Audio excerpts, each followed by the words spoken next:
TV triple 9 news కి స్వాగతం. Bulletin లో ముందుగా హెడ్లైన్స్.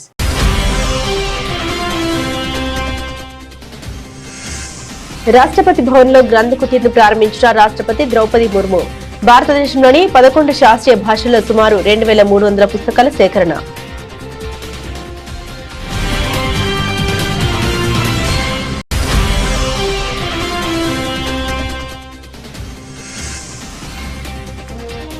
తమిళనాడు, కేరళలో ఎన్నికల ప్రచారానికి ప్రధాని శ్రీకారం. తమిళనాడులో అవినీతి, డీఎంకే ప్రభుత్వానికి వీడ్కోలు పలకాలని ప్రజలకు మోదీ పిలుపు.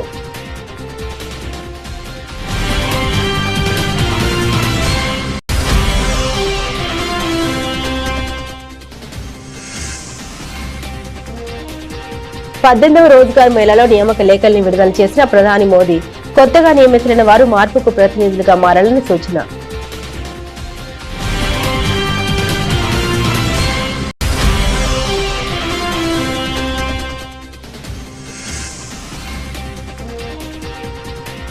నేడు ఉత్తరప్రదేశ్ ఆవిర్భావ దినోత్సవం. రాష్ట్ర ప్రజలకు శుభాకాంక్షలు తెలిపిన ముఖ్యమంత్రి యోగి ఆదిత్యనాథ్.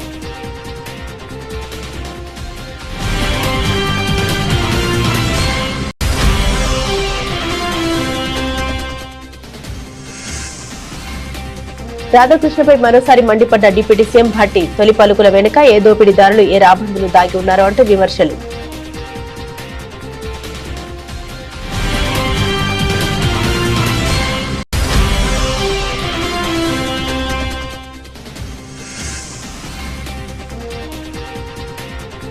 ల్యాండ్ టైటిలింగ్ ఆదర్శం. దావోస్ వేదికగా ఐఎంఎఫ్ ఎండీ గీతా గోపినాథ్ ప్రశంసలు.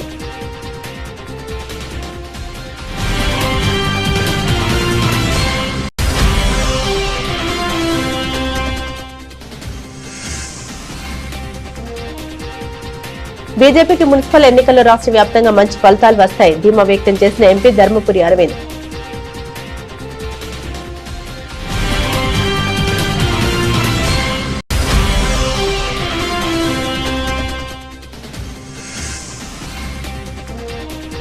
సిట్ విచారణ అనంతరం మీడియాతో మాట్లాడిన కేటీఆర్, విచారణ పేరుతో వేధించడం తప్ప ప్రభుత్వం చేసిందేమీ లేదని విమర్శలు.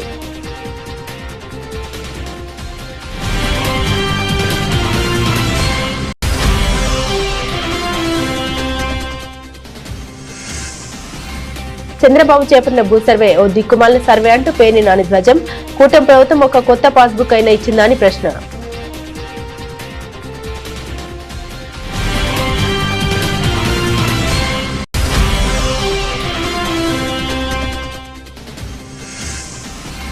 సీఎం రేవంత్ పై మాజీ మంత్రి తలసాని శ్రీనివాస్ యాదవ్ ఘాటు వ్యాఖ్యలు. ముఖ్యమంత్రి తుగ్లక్లా ఇష్టం వచ్చినట్టుగా వ్యవహరిస్తున్నారని ఆరోపణ.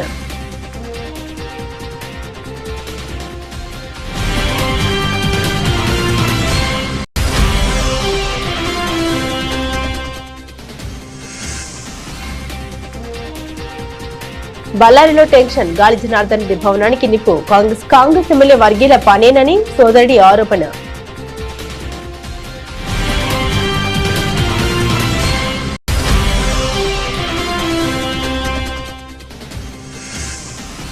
న్యూజిలాండ్ తో రెండో టీ20లో భారత్ 7 వికెట్ల తేడాతో విజయం.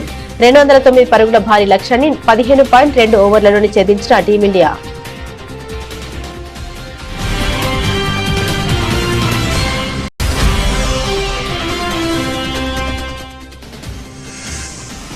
ప్రియాంక చోప్రా కొత్త సినిమా ది బ్లఫ్ ట్రైలర్ పై మహేష్ ప్రశంసలు.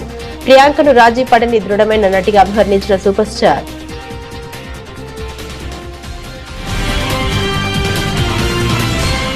రాష్ట్రపతి భవన్ లో రాష్ట్రపతి ద్రౌపది ముర్ము గ్రంథ కుటీర్ను ప్రారంభించారు. భారతదేశంలోని 11 శాస్త్రీయ భాషల్లో గ్రంథ కుటీర్లో గొప్ప మాన్యుస్క్రిప్ట్లు మరియు పుస్తకాలు ఉన్నాయి. ఈ సందర్భంగా రాష్ట్రపతి మాట్లాడారు. భారతదేశ గొప్ప సాంస్కృతిక మరియు సాహిత్య వారసత్వం గురించి పౌరులు అవగాహన పెంచడం, గ్రంథ కుటీర్ను అభివృద్ధి చేయడం లక్ష్యమని వెల్లడించారు. శాస్త్రీయ భాషల్లో సేకరించబడిన జ్ఞాన సంపద మన గొప్ప గతం నుండి నేర్చుకోవడానికి మరియు ఉజ్వల భవిష్యత్తు నిర్మించుకోవడానికి మనల్ని ప్రేరేపిస్తోందని రాష్ట్రపతి అన్నారు. ज्ञान विज्ञान, योग, आयुर्वेद और साहित्यों ने सदियों से विश्व को दिशा दिखाई है। इन भाषाओं ने भारतीय संस्कृति को आधार प्रदान किया है। तिरुकुरल और अर्थशास्त्रों जैसे ग्रंथ आज भी प्रासंगिक बने हुए हैं। गणित, खगोल विज्ञान, आयुर्वेद और व्याकरण जैसे विषयों का विकास इस भाषाओं के माध्यम से हुआ है। पाणिनि का व्याकरण, आर्यभट्ट का गणित और चरक सुश्रुत का चिकित्सा विज्ञान आज भी विश्व को आश्चर्यचकित करते हैं। आधुनिक भारतीय भाषाओं के विकास में भी शास्त्रीय भाषाओं का महत्वपूर्ण योगदान है।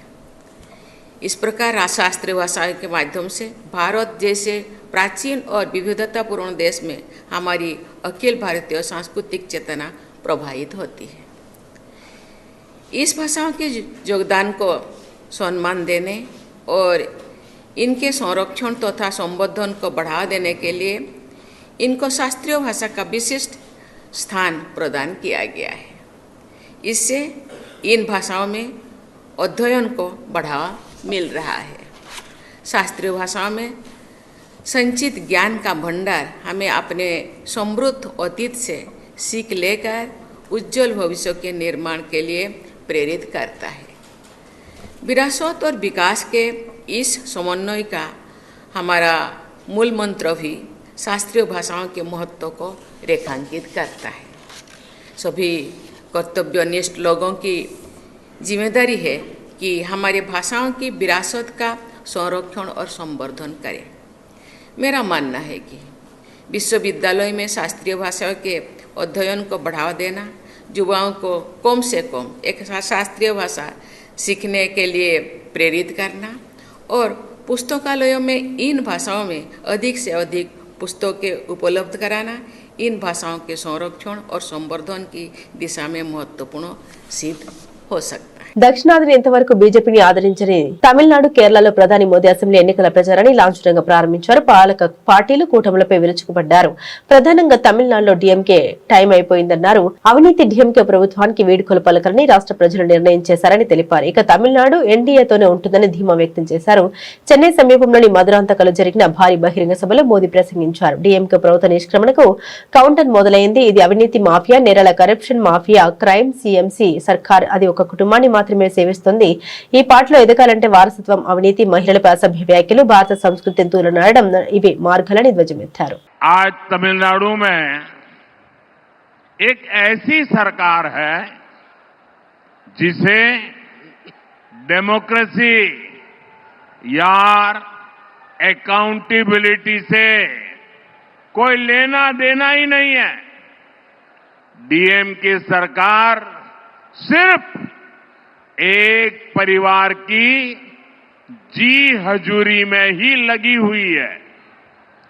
अगर किसी को डीएमके में आगे बढ़ना है तो उसके पास सिर्फ 3 या 4 रूट्स हैं। डायनेस्टी रूट, करप्शन रूट,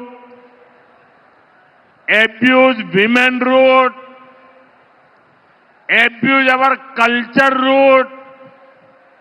और यही कारण है कि आज डीएमके में वही लोग आगे बढ़ रहे हैं जिनको इस प्रकार के काम आते हैं। इसका नुकसान पूरे तमिलनाडु को हो रहा है। तमिलनाडु का बच्चा बच्चा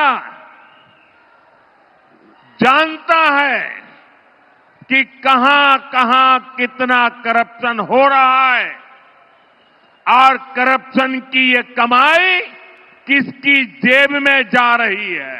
18వ రోజ్గార్ మేళాలో వివిధ ప్రభుత్వ విభాగాలు మరియు సంస్థలు కొత్తగా నియమితులైన యువతకు 61,000 కంటే ఎక్కువ నియామక లేఖలను వీడియో కాన్ఫరెన్స్ ద్వారా ప్రధానమంత్రి నరేంద్ర మోదీ విడుదల చేశారు. ఈ సందర్భంగా రోజ్గార్ మేళాను ఉద్దేశించి ప్రధాని మోదీ మాట్లాడుతూ 2026 సంవత్సరం ప్రారంభం కొత్త ఆనందాలకు నాంది పలుకుతోందని, దీంతో పాటు వసంత పంచమి నిన్ననే జరుపుకున్నందున మీ జీవితంలో ఒక కొత్త వసంత కూడా ప్రారంభమవుతుందని అన్నారు. కొత్తగా నియమితులైన వారు మార్పుకు ప్రతినిధులుగా మారాలని కోరారు.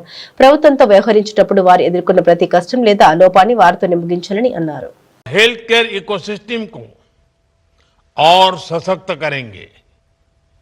कई साथी वित्तीय सेवाओं और एनर्जी सिक्योरिटी को मजबूती देंगे, तो कई युवा हमारी सरकारी कंपनियों की ग्रोथ में महत्वपूर्ण भूमिका निभाएंगे। मैं आप सभी युवाओं को बहुत बहुत बधाई और शुभकामनाएं देता हूं। साथियों, युवाओं को कौशल से जोड़ना और उन्हें रोजगार, स्वरोजगार के अवसर देना, ये हमारी सरकार की प्राथमिकता रही है। सरकारी भर्तियों को भी कैसे मिशन मोड पर किया जाए, इसके लिए रोजगार मेले की शुरुआत की गई थी। बीते वर्षों में रोजगार मेला एक इंस्टीट्यूशन बन गया है। इसके जरिए लाखों युवाओं को सरकार के अलग अलग विभागों में नियुक्ति पत्र मिल चुके हैं। इसी मिशन का और विस्तार करते हुए आज देश के 40 से अधिक स्थानों पर ये रोजगार मेला चल रहा है। उत्तर प्रदेश ప్రజలకు ముఖ్యమంత్రి యోగి ఆదిత్యనాథ్ రాష్ట్ర ఆవిర్భావ దినోత్సవ శుభాకాంక్షలు తెలిపారు।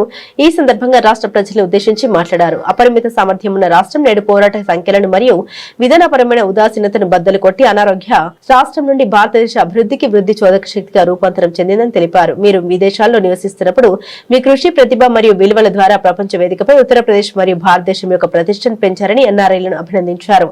మీ అనుభవాన్ని మరియు జ్ఞానాన్ని రాష్ట్ర అభివృద్ధి ప్రయాణంలో అనుసంధానించడానికి తమ ప్రభుత్వం పూర్తిగా కట్టుబడి ఉందని వెల్లడించారు। सम्मानित उत्तर प्रदेश के मेरे प्रवासी बहनों और भाइयों, उत्तर प्रदेश दिवस के अवसर पर प्रदेश से दूर रहकर भी अपनी मातृभूमि से भावनात्मक रूप से जुड़े आप सभी प्रवासी उत्तर प्रदेश वासियों को मैं हृदय से बधाई देता हूं।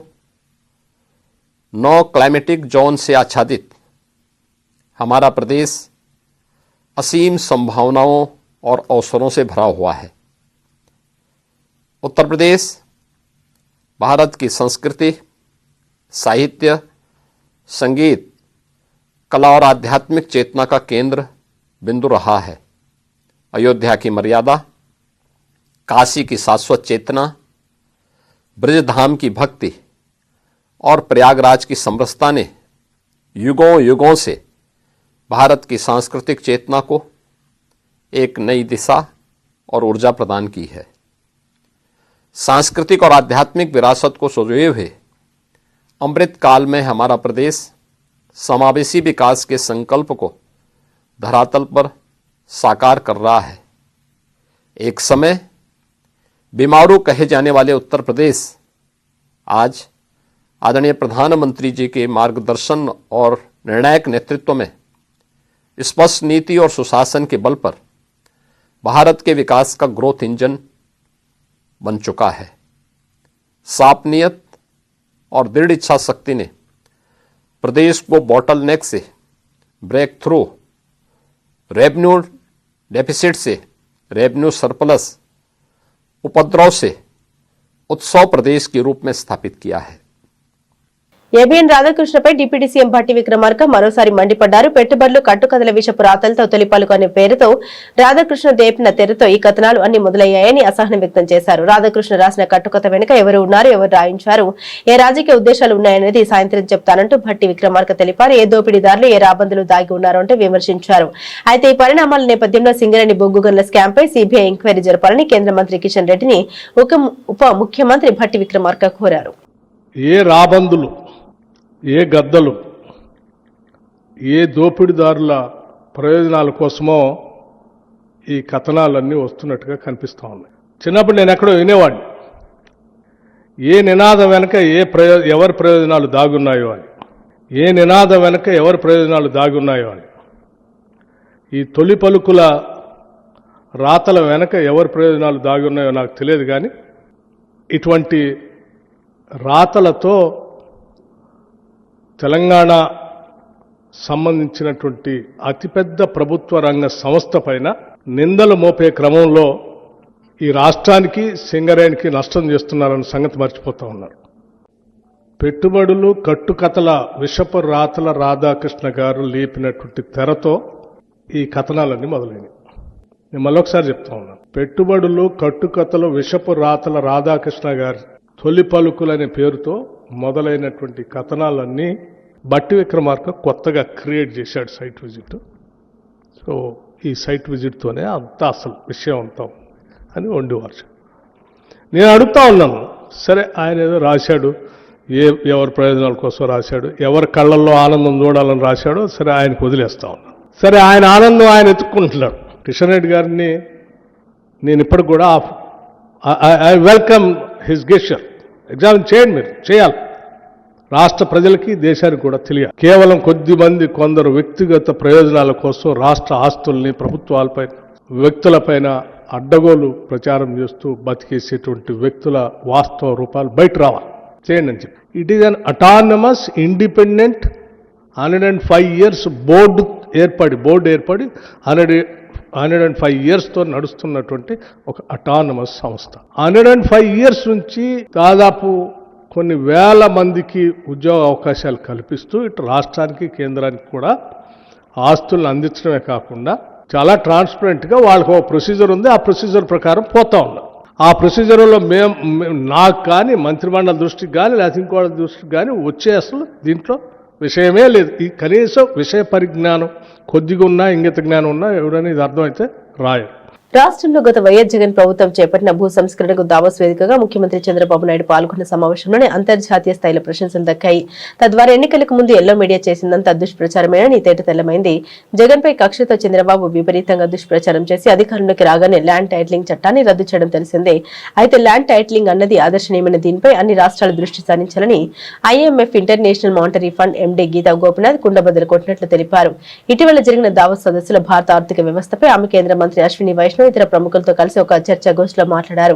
భారతదేశంలో చాలా సానుకూల పరిణామాలు కనిపిస్తున్నాయి. ముఖ్యంగా దేశంలో ఉన్న ఆర్థిక స్థిరత్వం చాలా ముఖ్యమైనది. కేవలం వృద్ధి రేటు మాత్రమే కాకుండా ద్రవ్యోల్బణం కూడా తక్కువగా సింగిల్ డిజిట్ లోనే ఉండడం భారత్కు కలిసి వచ్చే అంశమని గీతా గోపినాథ్ తెలిపారు. The two things that could hold us back. One is land acquisition is a little bit messy, deregulation, and you have said we've not really used our demographic dividend to its fullest. So what are the things that you think we can do to fix some of those? Yeah, I think a little bit messy is probably an understatement. It is a tremendous challenge in India to acquire land, to have clean land titles, and that is a constraint on growth. It's a constraint on manufacturing. It's, again, there are states in India that are experimenting with techniques that other states can also adopt. I think Andhra Pradesh is doing a good job in finding very creative ways of helping with selling of land, shifting land from being agriculture to commercial land. Land titling, again, pushing on that is important.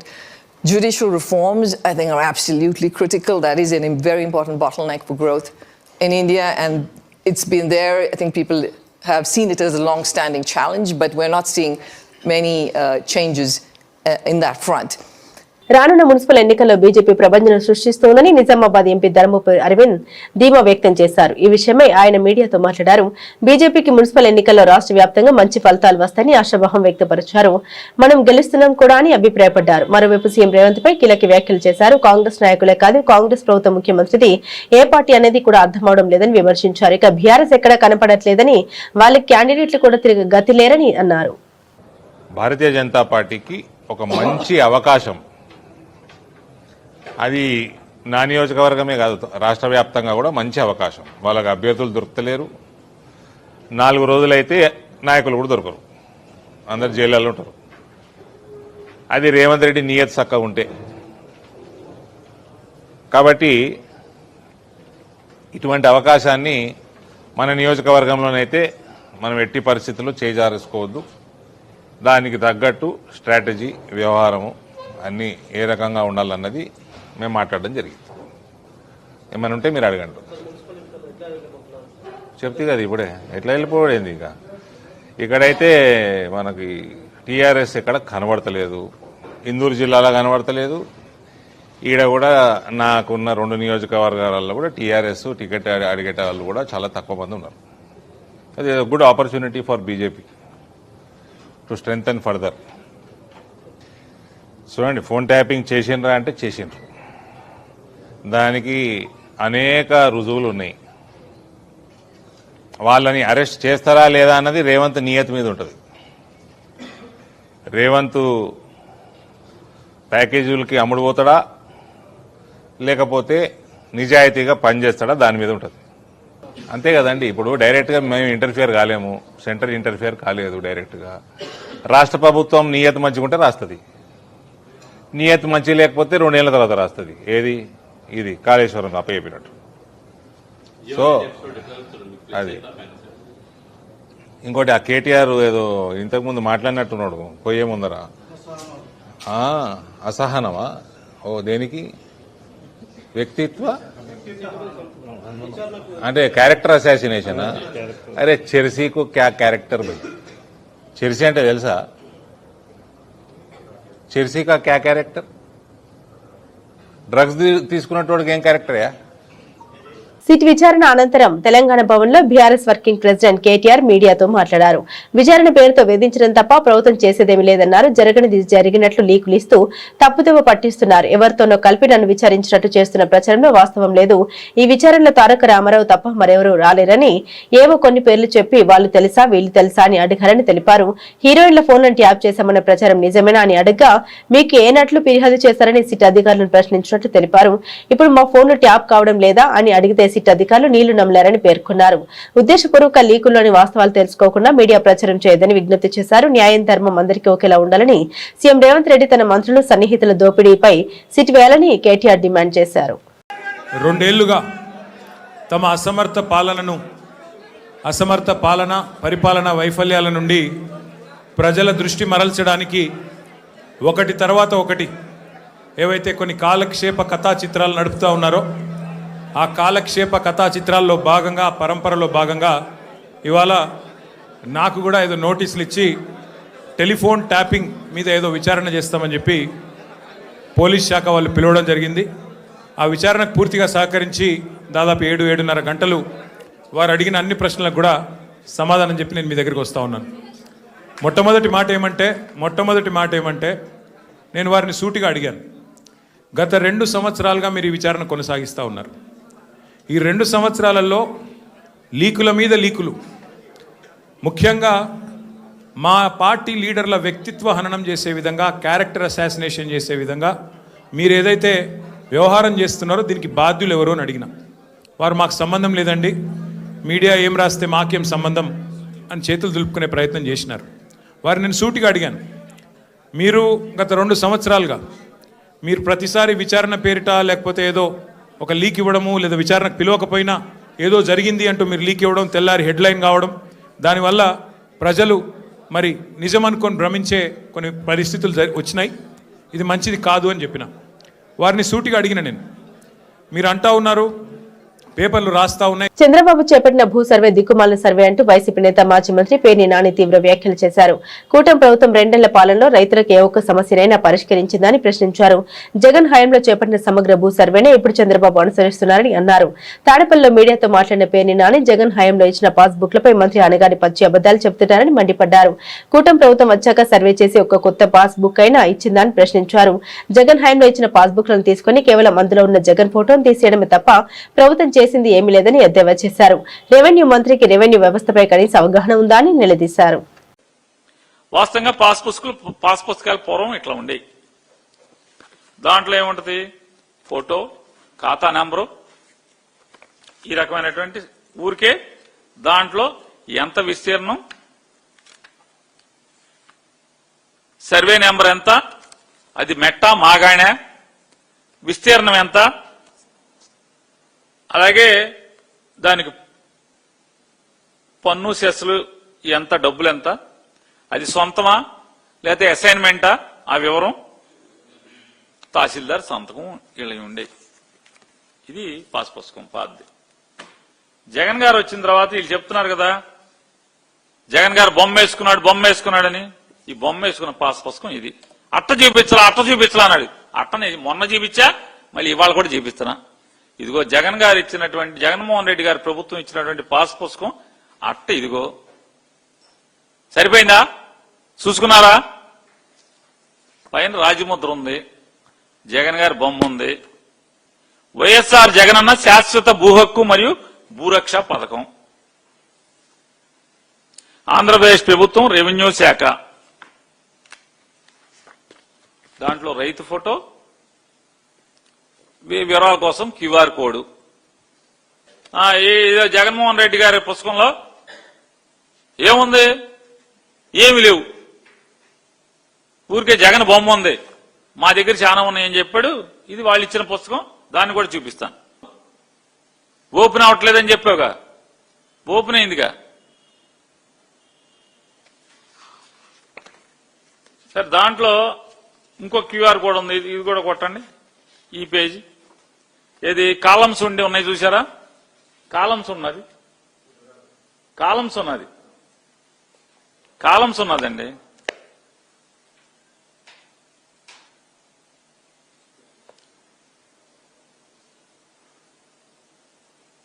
Columns ఉన్న QR కొట్టండి. వచ్చింది కదా, open అయింది కదా. సరే, ఇది కొట్టండి అండి. కోఆర్డినేట్స్ ఉన్నాయి కదా, ప్రతి పొలానికి మ్యాప్తో పాటు 8 రేఖాంశాలు అక్షాంశాలతో కూడినటువంటి ఈ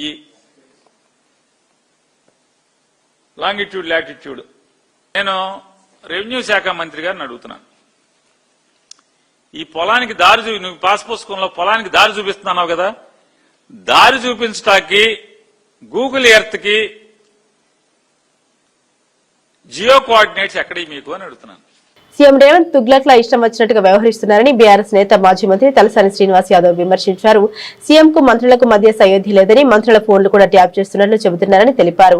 సింగరేణి కాంట్రాక్టుల్లో అవినీతికి సంబంధించిన ఆధారాన్ని బీఆర్ఎస్ నేత హరీష్ రావు బయటపెట్టగానే ఆయనకు సిట్ నోటీసులు ఇచ్చిందని విమర్శించారు. ఫోన్ ట్యాపింగ్ చట్ట విరుద్ధమేమి కాదని ఆర్ఎస్ ప్రవీణ్ అన్నారు. దేశ భద్రత, ప్రజా రక్షణ, తీవ్రవాదుల దాడులు నిరోధించేందుకు ట్యాపింగ్ చేయొచ్చని చట్టమే చెబుతోందని తెలిపారు.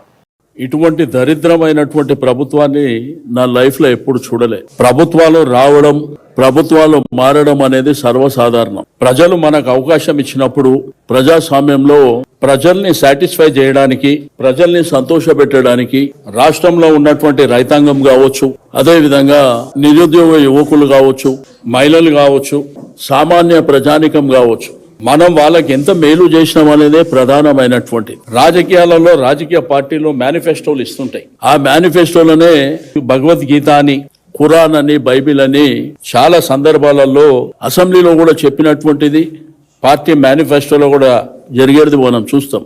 కానీ ఒక విచిత్రమైనటువంటి ప్రభుత్వం మన రాష్ట్రంలో జరుగుతుంది. చాలా సందర్భాలలో మనం సర్కస్ నడిపిస్తున్నామా, ప్రభుత్వాన్ని నడిపిస్తున్నామా అనే దానికి కరెక్ట్ సూటబుల్ అయినటువంటి గవర్నమెంట్. రేవంత్ రెడ్డి గారికి ఏమో అతి చిన్న వయసులో ముఖ్యమంత్రిగా అవకాశం వచ్చింది.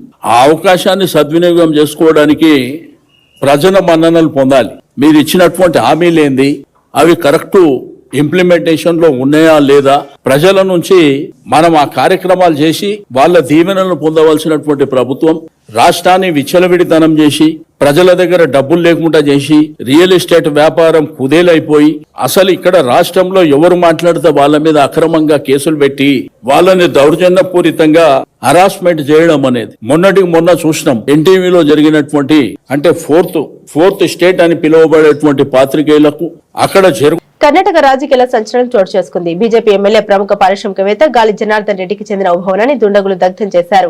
బళ్ళారి కంటోన్మెంట్ ప్రాంతంలో నిన్న సాయంత్రం ఈ ఘటన జరిగింది. ప్రమాద సమయంలో ఆ ఇంట్లో ఎవరూ లేకపోవడంతో ప్రాణ నష్టం తప్పింది. ఈ ఘటన వెనుక కాంగ్రెస్ ఎమ్మెల్యే నారా భరత్ రెడ్డి మద్దతుదారులు ఉన్నారని గాలి జనార్దన్ రెడ్డి సోదరుడు మాజీ ఎమ్మెల్యే గాలి సోమశేఖర్ రెడ్డి ఆరోపించారు. భవనంపై పెట్రోల్, డీజిల్ పోసి ఉద్దేశపూర్వకంగానే నిప్పు పెట్టారని ఆయన ఆరోపించారు. ఈ నెల 1న గాలి జనార్దన్ రెడ్డి ఇంటి వద్ద భరత్ రెడ్డి వర్గీయులు కాల్పులకు పాల్పడారని ఆరోపణ వచ్చే విషయం తెలిసిందే. ఆ వివాదం సద్దుమణగక ముందే ఇప్పుడు ఈ అగ్ని ప్రమాదం జరగడం గమనార్హం. బళ్ళారి నగరంలోని జీ స్క్వేర్ లేఅవుట్ లో ఉన్న ఈ మోడల్ హౌస్ విలువ సుమారు 3 కోట్లు ఉంటుందని అంచనా. 13 ఏళ్ల క్రితం కొనుగోలుదారుల్ని ఆకర్షించేందుకు దీన్ని నిర్మించారు. సమాచారం అందుకున్న వెంటనే పోలీసులు సంఘటనా స్థలానికి చేరుకుని దర్యాప్తు ప్రారంభించారు. ఈ ఘటనకు సంబంధించి ఒక వ్యక్తిని అదుపులోకి తీసుకుని విచారిస్తున్నట్లు పోలీసు వర్గాలు తెలిపాయి. న్యూజిలాండ్ తో జరిగిన రెండో టీ20 మ్యాచ్ లో టీమిండియా అద్భుతమైన విజయాన్ని నమోదు చేసింది. రాయపూర్లోని షహీద్ వీర్ నారాయణ సింగ్ అంతర్జాతీయ స్టేడియంలో జరిగిన ఈ పోరులో captain Suryakumar Yadav, wicket keeper batter Ishan Kishan సృష్టించిన విధ్వంసానికి కివీస్ బౌలర్లు చేతులెత్తేశారు. ప్రత్యర్థిని నిర్దేశించిన 209 పరుగుల భారీ లక్ష్యాన్ని భారత్ కేవలం 15.2 ఓవర్లలో 3 వికెట్లు మాత్రమే కోల్పోయి ఛేదించింది. గెలుపుతో 5 మ్యాచ్ల సిరీస్ లో భారత్ 2-0తో ఆధిక్యంలోకి వెళ్లింది. 209 పరుగుల భారీ లక్ష్య ఛేదనకు దిగిన భారత్ కు క్లిష్ట పరిస్థితుల్లో క్రీజులోకి వచ్చిన కెప్టెన్ సూర్యకుమార్ యాదవ్ ఇషాన్ కిషన్ తో కలిసి ఇన్నింగ్స్ ను చక్కదిద్దాడు. ఈ ఇద్దరు మూడో వికెట్ కు 122 పరుగులు కీలక భాగస్వామ్యం నెలకొల్పి భారత విజయాన్ని ఖాయం చేశారు. ఇషాన్ నిష్క్రమణ తర్వాత క్రీజులోకి వచ్చిన శివన్ దుబే కూడా దూకుడుగా ఆడడంతో భారత్ మరో 28 బంతులు మిగిలి ఉండగానే సునాయాసంగా విజయాన్ని అందుకుంది. అంతకుముందు ఈ మ్యాచ్ లో టాస్ గెలిచిన భారత కెప్టెన్ సూర్యకుమార్ యాదవ్ ఫీల్డింగ్ ఎంచుకున్నారు. తొలుత బ్యాటింగ్ చేసిన న్యూజిలాండ్ జట్టు నిర్ణీత 20 ఓవర్లలో 6 వికెట్ల నష్టానికి 208 పరుగుల భారీ స్కోరు సాధించింది. భారత బౌలర్లలో కుల్దీప్ యాదవ్ 35 పరుగులిచ్చి 2 వికెట్లతో రాణించగా హార్దిక్ పాండ్యా, హర్షిత్ రాణా, వరుణ్ చక్రవర్తి, శివన్ దుబే తలో వికెట్ పడగొట్టారు. గ్లోబల్ స్టార్ ప్రియాంక చోప్రాపై Tollywood super star Mahesh Babu ప్రశంసల వర్షం కురిపించారు. ప్రియాంక ప్రధాన పాత్రలో నటించిన Hollywood action thriller the Bluff trailer ను చూసిన మహేష్ సోషల్ మీడియా వేదికగా స్పందించారు. ఆమె నటనను కొన్నేళ్లతో ఆసక్తికరమైన పోస్టు పెట్టారు. ట్రైలర్ అద్భుతంగా ఉంది. ప్రియాంక చోప్రా మరోసారి రాజీపడిన దృఢమైన నటన కనబరిచారు. ఫిబ్రవరి 25న విడుదలవుతున్న ది బ్లఫ్ చిత్ర బృందానికి నా శుభాకాంక్షలని మహేష్ బాబు పేర్కొన్నారు.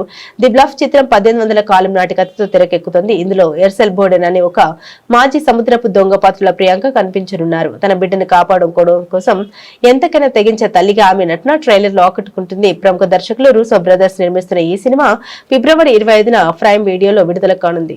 బులెటిన్ ముగించే ముందు హెడ్లైన్స్ మరోసారి.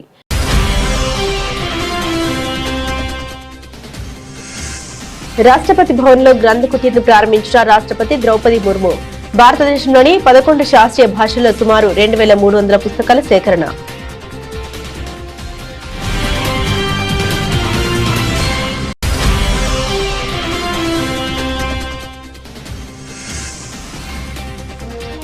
తమిళనాడు, కేరళలో ఎన్నికల ప్రచారానికి ప్రధాని శ్రీకారం. తమిళనాడులో అవినీతి, డీఎంకే ప్రభుత్వానికి వీడ్కోలు పలకాలని ప్రజలకు మోదీ పిలుపు.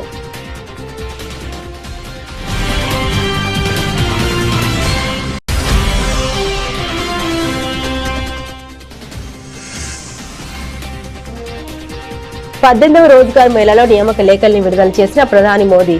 కొత్తగా నియమితులైన వారు మార్పుకు ప్రతినిధులుగా మారాలని సూచన.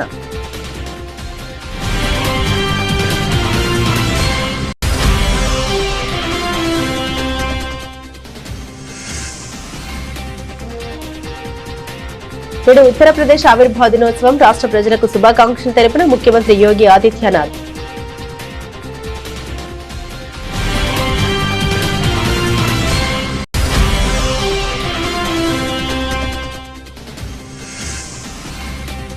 రాధాకృష్ణపై మరోసారి మండిపడ్డ డిప్యూటీ సీఎం భట్టి. తొలి పలుకుల వెనుక ఏ దోపిడీదారులు, ఏ రాబందులు దాగి ఉన్నారో అంటూ విమర్శలు.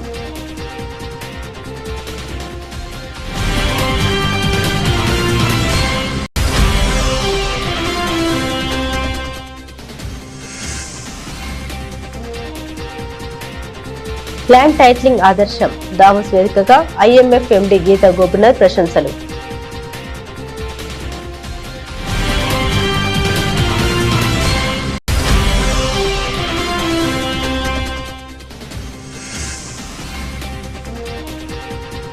బీజేపీకి మున్సిపల్ ఎన్నికల్లో రాష్ట్ర వ్యాప్తంగా మంచి ఫలితాలు వస్తాయి. ధీమా వ్యక్తం చేసిన ఎంపీ ధర్మపురి అరవింద్.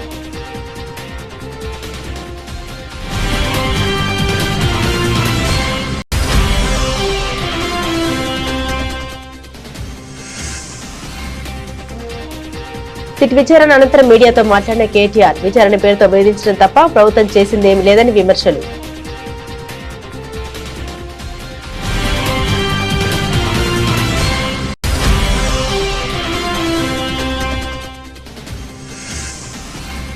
చంద్రబాబు చేపట్టిన భూ సర్వే ఓ దిక్కుమాలిన సర్వే అంటూ పేర్ని నాని ధ్వజం. కూటమి ప్రభుత్వం ఒక కొత్త పాస్బుక్ అయినా ఇచ్చిందా అని ప్రశ్న.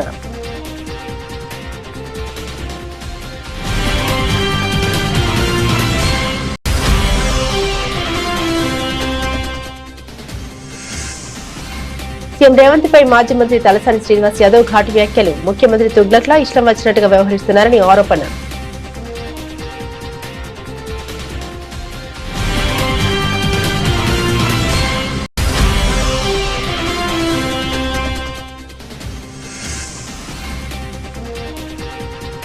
బళ్ళారిలో టెన్షన్, గాలి జనార్దన్ రెడ్డి భవనానికి నిప్పు, కాంగ్రెస్ ఎమ్మెల్యే వర్గీయుల పనేనని సోదరుడి ఆరోపణ.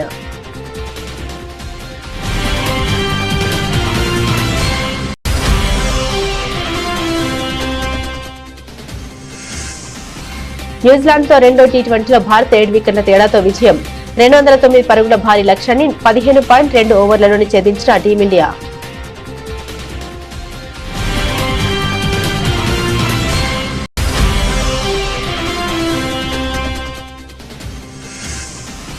ప్రియాంక చోప్రా కొత్త సినిమా ది బ్లఫ్ ట్రైలర్ పై మహేష్ ప్రశంసలు. ప్రియాంకను రాజీ పడని దృఢమైన నటిగా అభివర్ణించిన సూపర్ స్టార్.